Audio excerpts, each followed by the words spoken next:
প্রিয় ছাত্রছাত্রীরা, সোমনাথদার কোচিং সেন্টারে তোমাদের সবাইকে স্বাগত। আজকের ভিডিওতে থাকছে উচ্চ মাধ্যমিক 2025 ইতিহাস লাস্ট মিনিট সাজেশন, পূর্ণমান 80, সময় 3 ঘন্টা 15 মিনিট।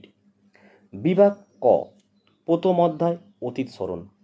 এখান থেকে 4টি প্রশ্ন দেওয়া হয়েছে, এর বাইরে প্রশ্ন আসবে না। 1 নম্বর প্রশ্ন, মিথ ও লিজেন্ড বলতে কী বোঝো? অতীত বিষয়ে মানুষের ধারণাকে এরা কীভাবে রূপায়ণ করে। 2 নম্বরের প্রশ্ন, আধুনিক ইতিহাস লিখন পদ্ধতি আলোচনা করো। পেশাদারি ইতিহাস বলতে কী বোঝায়? পেশাদারি শাখা ও অপেশাদারি শাখার মধ্যে পার্থক্য লেখো। 3 নম্বরের প্রশ্ন, পৌরাণিক কাহিনী বলতে কী বোঝো? পৌরাণিক কাহিনীর বৈশিষ্ট্য লেখো। 4, লোককথা কাকে বলে? এর বৈশিষ্ট্য লেখো। লোককথার কয়েকটি সূত্র লেখো। চলো দ্বিতীয় অধ্যায়। অধ্যায়ের নাম হচ্ছে ঊনবিংশ ও বিংশ শতকে ঔপনিবেশিকতাবাদ ও সাম্রাজ্যবাদের প্রসার। এখান থেকে 3টি প্রশ্ন, এই 3টি প্রশ্ন কিন্তু পড়ে যাবে, একটাও তোমরা ছেড়ে যাবে না। এখান থেকে যদি প্রশ্ন থাকে এই 3টের মধ্যে একটি আসবে। 1 নম্বর প্রশ্ন দেখে নাও, উপনিবেশবাদ ও সাম্রাজ্যবাদ সম্পর্কিত হবসন লেনিন তত্ত্ব আলোচনা করো। 2, সাম্রাজ্যবাদ বলতে কী বোঝো? সাম্রাজ্যবাদের উদ্ভবের কারণগুলো আলোচনা করো। 3 দেখে নাও, মার্কেন্টাইল মূলধন বলতে কী বোঝায়? এই মতবাদের প্রধান বক্তব্যগুলি আলোচনা করো। তৃতীয় অধ্যায় দেখো, ঔপনিবেশিক আধিপত্যের প্রকৃতি। 1 নম্বরের প্রশ্ন, ভারতের রেলপথ প্রবর্তনের উদ্দেশ্য ও প্রভাব আলোচনা করো।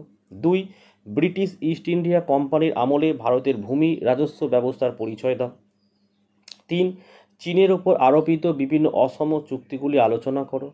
4, অবশিল্পায়নের কারণ ও তার ফলাফল আলোচনা করো।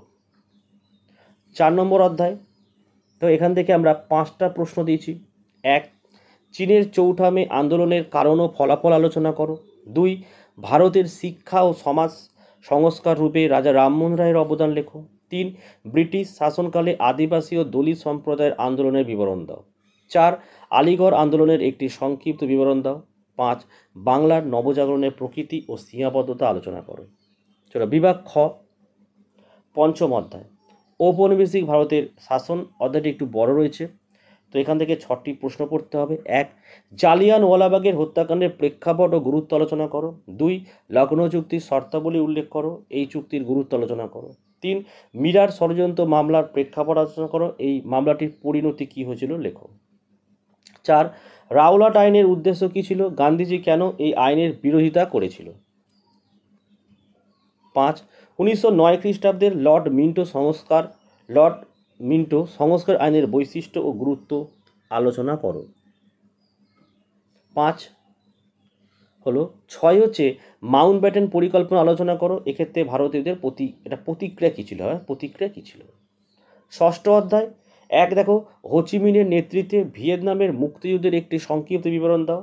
2, 1942 সালে ভারত ছাড়ো আন্দোলন সম্পর্কে একটি নিবন্ধ লেখো, এই আন্দোলনের মহিলাদের অংশগ্রহণ লেখো। 3, দেখো, মন্ত্রী মিশন পরিকল্পনা কি, এর ত্রুটি ও গুরুত্ব লেখো। 4, ভারতের স্বাধীনতা সংগ্রামের ইতিহাসে সুভাষচন্দ্র বসু ও আজাদ হিন্দ বাহিনীর অবদান লেখো। 5, 1946 সালের নৌ বিদ্রোহের কারণ ও তাৎপর্য লেখো। 7ম অধ্যায়। 1 নম্বর প্রশ্ন, জোট নিরপেক্ষ নীতি কি, এই নীতির উদ্ভবের কারণ ও উদ্দেশ্য আলোচনা করো।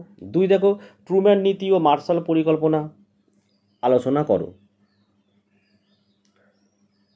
আচ্ছা, নেক্সট দেখো, ঠান্ডা লড়াই বলতে কী বোঝো?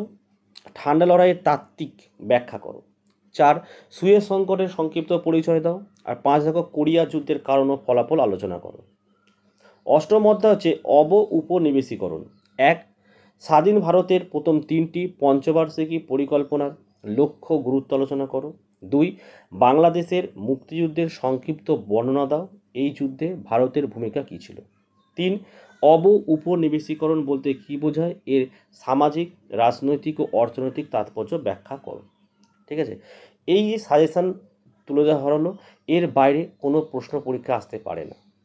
ঠিক আছে, ভিডিও ভালো লাগলে একটি লাইক করো এবং চ্যানেলে নতুন হলে চ্যানেলটিকে সাবস্ক্রাইব করো।